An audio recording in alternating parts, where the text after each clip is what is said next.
What is happening to this movie? Hey everybody, welcome back to our channel. We are the Movie Couple. I'm Wendy. I'm Dustin. And we're about to give you our review of Red Sparrow, spy thriller. But before we get into the review, I want to talk to you about today's video sponsor, and that is Viewer Reviews. So Viewer Reviews is a website where it can predict how much you're going to like a movie. And it can also match you up with viewers with similar movie tastes. How does it do that? So when you first sign up, it gives you an entire list of different movies from various genres. And this is something I think so important to make sure that all those predictions are correct. Is you just go through, you scroll down, you rate each movie if you've seen them 1 through 5. Skip the ones that you haven't seen. Don't worry about those. And also don't lie either. Just don't be harsh about it. If you didn't like a movie, give it 1 star. If you really loved a movie, give it a 5, because that is how the system is going to figure out what your movie taste is. And what I really like about viewer reviews is that when you go on various websites and you read reviews, you're kind of like, okay, well, you're not really sure who this reviewer is. You don't really know their taste in the movie. So while they may love it, you may not. Now, viewer reviews, because you went through and rated all those movies, it basically has... you kind of curated your own taste in a sense on the website. So when you go to a recommended user who has similar taste, you can look what they've seen, and you can see your predictions for that movie, how much you enjoy it. Also, what's great about it is that it has everything in one place. You can get access to the trailer. You can get access to movie tickets. You can get access to where show times and how you can buy the tickets. So I thought it was just very convenient because it has everything all in one spot. I want to go back real quick about the predictions and how you can see that. So when you scroll down, let's say, for example, you're just talking about new releases. So if you go to the new releases and you scroll down and you see all these movies, other people may have seen it already. Say you're on a Friday, they've already seen it on a Thursday. You haven't seen it yet. When you look at the page, underneath the title, there are the 5 stars, and it says our prediction for you, and it'll rate the movie for you 1 to 5. Based on how much the system thinks you are going to like the movie. The great thing about viewer reviews is it's fun, it's helpful, and it has everything all in one spot. So we do highly recommend that you guys check it out. The link is down below, and if you get a chance, connect with us as well on viewer reviews. There's tons of different profiles of people that you can still socialize with and ask about their opinions on movies. With that said, let's talk about Red Sparrow. Red Sparrow is directed by Francis Lawrence and stars Jennifer Lawrence and Joe Egerton. Ballerina Dominica is recruited to a Sparrow school following by a tragic accident that stops her ballet career. The Sparrow school is a Russian intelligence service where she is forced to use her body as a weapon. Her first target is a CIA agent who threatens to unveil the security for both nations. I just want to start this review by letting you guys know that this movie, if you're going in, do not go in with the mindset that you're going to see some fight scenes like Atomic Blonde, because you're not going to find it in this movie. This movie is a lot more raw. It's a lot more emotional. It really plays on the minds, and it's like a true... even if you take the fight out of it, like a true espionage thriller. Yeah, and also, this is a very hard R movie. Oh, yeah. I mean, there's a lot of nudity, there's a lot of violence, there's a lot of language. The violence. It is, and also, it is intense. You really go into this movie, you have to know that it's not going to be like a fun kind of spy action thriller. This is definitely an espionage drama. Yeah. So a lot of people have been kind of like, oh, it's the Black Sparrow. I mean, not the Black Sparrow. The Black Widow storyline.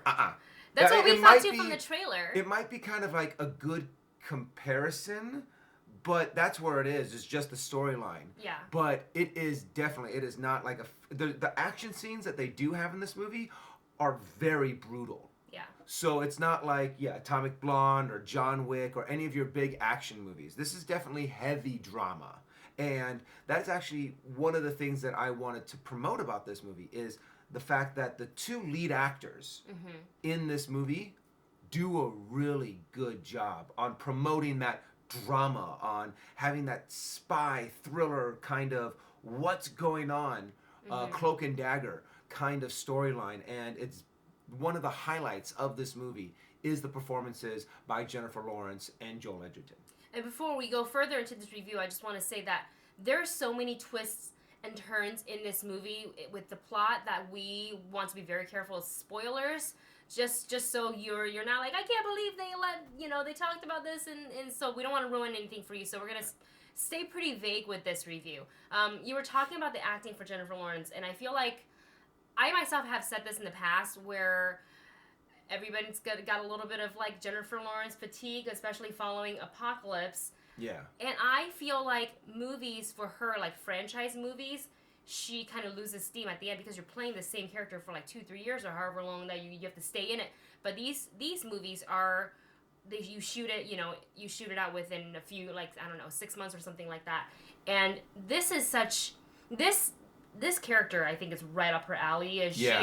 She is tortured, like internally torturing herself because the choice that she's left with, what happened at the beginning of the movie, and I think I can say this because it's kind of in the synopsis on the website.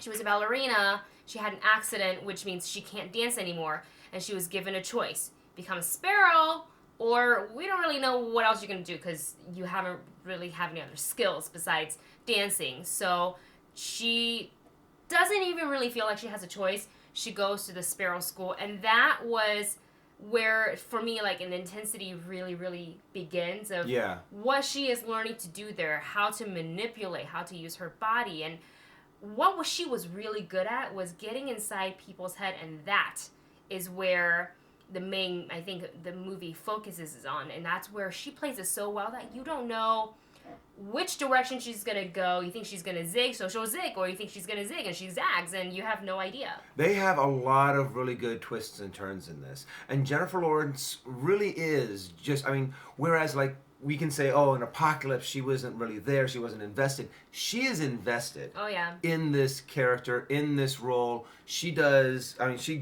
head first in there. A little bit off in the accent. Okay, see, I was gonna say she dove head in, but not with the accent.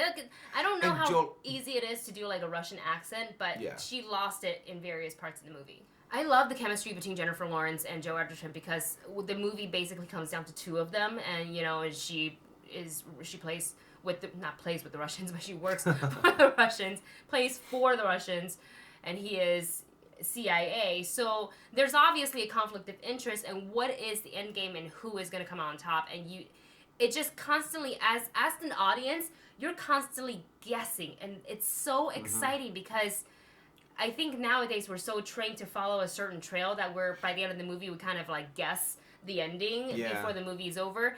This movie, I had no idea what was going to happen. When certain things happened, I was like, oh, I did not predict that at all. There's even a couple times where they're kind of like, yeah, this is what's going to happen. And you're kind of like, wait. And then throughout the entire time, it really does, like you said, keep you guessing. The problem is, though, with that, is that when you don't really know the character's motivation and you're not really sure about it, you care less about the character. There's a couple moments where I was getting to the point where I was like, I just don't care anymore. There was a few moments where there's a big chunk right smack dab in the middle where it just gets really, really slow. I think this movie probably could have been cut by a good 20 minutes. The movie is 2 hours and 19 minutes. It could have ended at 2 hours. There's a lot of the middle part you're talking about, and I think you guys will notice too when you watch it. Could have been trimmed down or taken out, and I don't think it would have impacted the movie very much.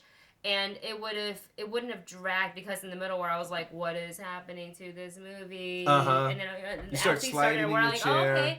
Oh, okay, I'm interested again. There's a few times where I'm kind of like, why would a prima ballerina be like this good at espionage? Yeah, but you find out why, and it's just they make sure they explain certain things. Other things that kind of left, I guess, for you to decide for yourself. But the bigger questions that you have, they answer pretty well.